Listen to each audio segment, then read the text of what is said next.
Hey, what's up, guys? This is going to be our antitrust law discussion for class. And it just says provide a 3-minute video answering two of the following questions. Let's dive right in, shall we? First one I wanted to address is why some sports leagues impose salary caps on their players. That is, first of all, to keep overall costs down of operations of the league. But when you boil down to it, it's an antitrust law rule. It's basically keeping the competitive balance within the league fair and level. Because if you don't have salary caps, if you don't have ways that other teams can kind of level up or get themselves in even competition with these richer teams, that's the way to do that, honestly. It just keeps clubs from imposing their will and power by being able to sign, all the big name players. And you still kind of see it. I mean, still teams like the LA teams and teams with bigger markets normally are able to sign bigger players to bigger contracts. But without these salary caps, it would be just ridiculous how it would happen and how it would go down. The second one I wanted to do, why is Major League Baseball the only professional sports league that has an exception of antitrust law, or an exemption from it?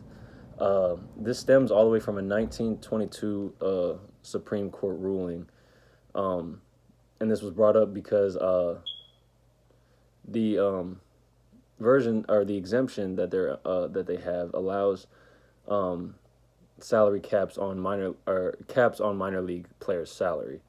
This is also known as wage fixing. Basically, it denies clubs opportunities to move to larger markets. Kind of doesn't say much after that. I'm sorry, guys. But basically, this stems from a ruling from a Supreme Court Justice Oliver Wendell Holmes that held that baseball games are purely matters of the states of which they are played in, and thus they are outside the scope of antitrust law. That I do not agree with because, I mean, yes, St. Louis Cardinals play in St. Louis, but these games have major impact on people and things that are far outside the borders of Missouri, or like every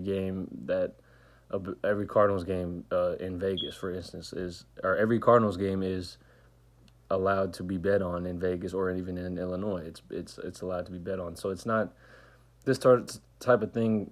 It doesn't involve just the state of a game that it's played in. It involves a larger aspect and a larger spectrum of people and hands into into that baseball game. But that's all I got, guys. I hope.